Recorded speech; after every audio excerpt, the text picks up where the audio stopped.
සියලු දෙනාම සාදරයෙන් පිළිගන්නවා අපේ ෆිල්ම් ESL YouTube channel එකට.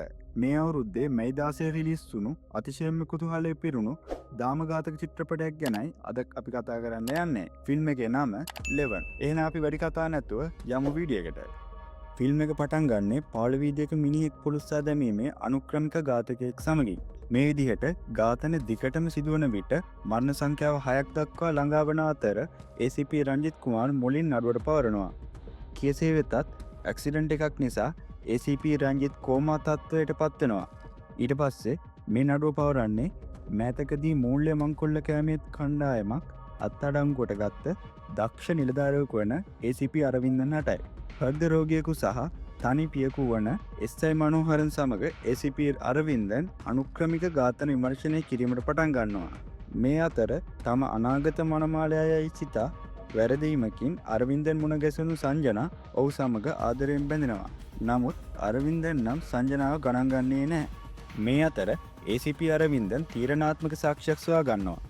ඒ පිලිස්සුණු මල සිරුරක තිබී වලලුකර සත්කම් තහඩුවක්. ඊළඟට අරවින්දන් බින්දිතයන්ගෙන් එක් අයෙකුගේ නිවුන් සහෝදරියක් වන මීරා මුණ ගැහෙනවා. සුදාකර්ගේ නිවසේ තිබී සමාන ඡායාරූපයක් හමුවීමෙන් ට්වින් බර්ඩ්ස් පාසල සමග මීරාගේ සම්බන්ධතාවය සැකකරුවන් සහ බින්දිතයන් අතර ගැඹුරු සම්බන්ධතාවයක් තිබෙන බව ACP අරවින්දන් සනාථ කරගන්නවා.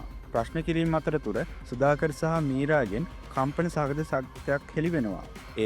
ඔවුන් සුරේන්ද්‍රන් සහ තාරා වන අතර ඔවුන් පිළිවෙලින් ඔවුන්ගේ සමාන නිවුන් දරුවන් වන සුදාකර් සහ මීරා ලෙස පෙනී සිටි බවයි. ඔවුන්ගේ නිවුන් සහෝදරයන් අතුරුදහන් වූ බවත් පැහැදිලි කරනවා.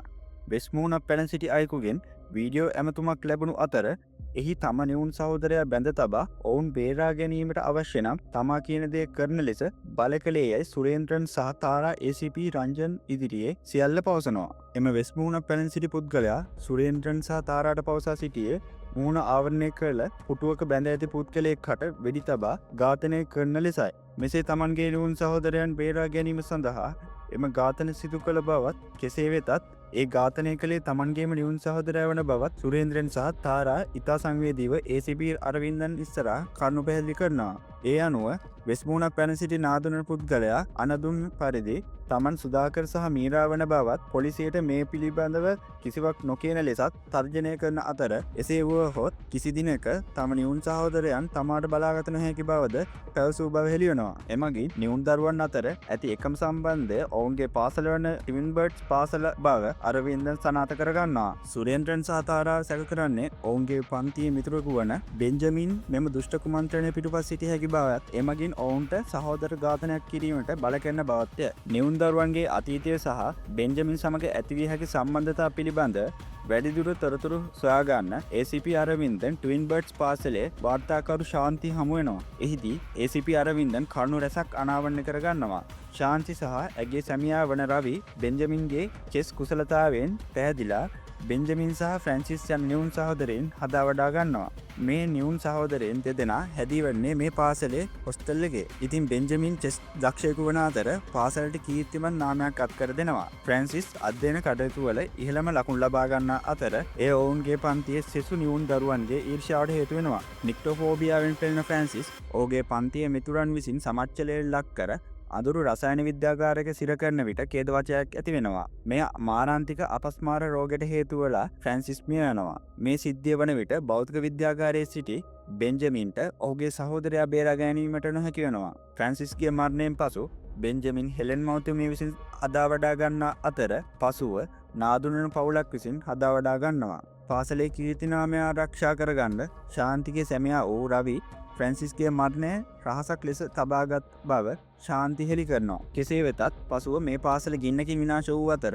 අධික ලෙස මත්පැන් පානය කිරීම හේතුවෙන් රවි මිය යනවා. ACP අරවින්දන් පන්තියේ අනෙක් නිවුන් දරුවන්ගේ වාර්තා ලබා ගන්න අතර බෙන්ජමින් ඔවුනොවුන්ගේ උපන්දිනවලදී නිවුන් දරුවන් ඉලක්ක කරගන්නා බව සොයා ගන්නවා. ඉතිරි නිවුන් දරුවන් වන සංජනා අංජනා සහ දීරන් දීරජ් ඉලක්කය වෙන්න පුළුවන් බව ACP අරවින්දන් අනුමාන කරනවා. විශේෂයෙන් දීරන් දීරජ් හට ළඟා විය නොහැකි බැවින් සංජනා සහ අංජනා ආරක්ෂා කිරීමට අරවින්දන් වහාම පියවර ගන්නවා. මේ අතර දීරන්ද ඝාතනය වන අතර ACP අරවින්දන් දීරන්ගේ පිළිසුණු මල් සිරුර සොයා ගන්නවා. තවද මුලින් නඩු විමර්ශනය කරමින් සිටි ACP රංජිත් කුමාර් කලින් සැලසුම් කළ මිනුමෙරුම් උත්සාහයක් නිසා ඇතිවුවක් බවත් ඝාතකයා ඔහු බේරාගෙන රෝහල අසල තැබූ බවද ඔහු හෙළි කරනවා. බෙන්ජමින් සෑම වසරකම ෆ්‍රැන්සිස්ගේ මරණ සංවත්සරයේදී ඔහුගේ සුසාන භූමියට පැමිණෙන බව ට්වින් බර්ඩ්ස් පාසලේ වාර්තාකරු ශාන්ති හෙළි කරනවා. ACP අරවින්දන් සුසාන භූමියට දිව යන අතර SI මනෝහරන් වෙස්ටලාගත් බෙන්ජමින් බව සොයා ගන්නවා. දැඩිලුහු බැඳීමකින් පසුව අරවින්දන් හට බෙන්ජමින්ම මගහැරෙනවා. ඉන්පසු ACP අරවින්දන් අංජනා සහ සංජනා ආරක්ෂා කර ගැනීමට දිව යන නමුත් මනෝහරන් විසින් අරවින්දන්ට පහර දෙනවා.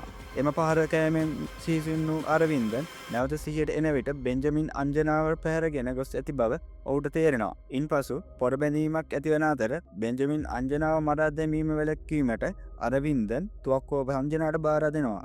කෙසේ වෙතත් ACP අරවින්දන්ගේ උපදෙස් පිළිපදින සංජනා අවසානයේ ඇගේ නිවුන් සහෝදරය වන අංජනාට වෙඩි තියනවා. ඒක වෙන්නේ සංජනාගේ අත්අඩදීමකින්. ඊළඟට තමයි ෆිල්ම් එකේ උච්චතම අවස්ථාව එන්නේ. ඒ ෆ්‍රැන්සිස්ගේ මරණයට වගේ හේතු තම පන්තියේ මිතුරන්ගෙන් පලි ගැනීමට සැලසුම් කරමින් සිටි සැබෑ බෙන්ජමින් ACP අරවින්දන් බව සත්‍ය හෙළි වෙනවා. තම සහෝදර ෆ්‍රැන්සිස්ගේ මරණයට වග කිව යුතු නිවුන් දරුවන් 10 දෙනා මරා දැමීමට IPS වෘත්තියක් අනුගමනය කළ බව බෙන්ජමින් ACP රංජිත් කුමාර් ඉදිරියේ සියල්ල පාපොච්චාරණය කරනවා. ACP රංජිත් කුමාර්ගේ අවධානය වෙනතකට යොමු කිරීමට සහ නඩුව බාර ගැනීමට ඔහු මාර්ග අනතුරු සැලසුම් කළ බවත් SI මනෝහරන්ගේ පුතා මරා දැමීමට තර්ජනය කළ බවත් එමගින් තමාව ආරක්ෂා කර ගැනීමට බෙන්ජමින් ක්‍රියා කිරීමට ඔහුට සැලැස්සූ බවත් පාපොච්චාරණය කරනවා. කෙසේ වෙතත් බෙන්ජමින් හෙවත් ACP අරවින්දන් හට ඔහුගේ අපරාධ සඳහා මරණ දඬුවම නියම වෙනවා. හැකි ඉක්මනින් බෙන්ජමින් නාදුනන මලසිරුරක් දක්ෂ ලෙස පුළුස්සා ඒ දීරන්ගේ මලසිරුර ලෙස ප්‍රකාශයට පත් කළවා. බෙන්ජමින් ස්වච්ඡාවෙන් තමාහට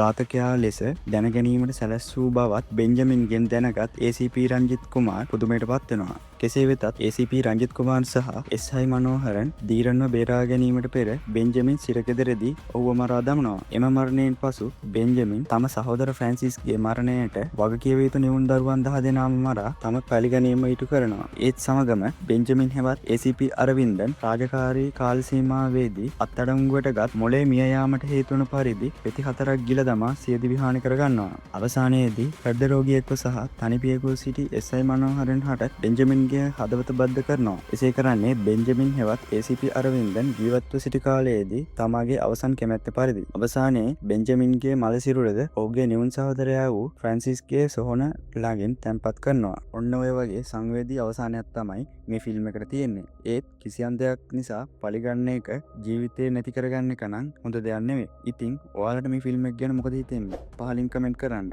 ඒ වගේම තවත් මේ වගේ රසවත් ෆිල්ම් රිවිව් එකකින් අපි නැවතත් ඉක්මනටම හමු වෙමු.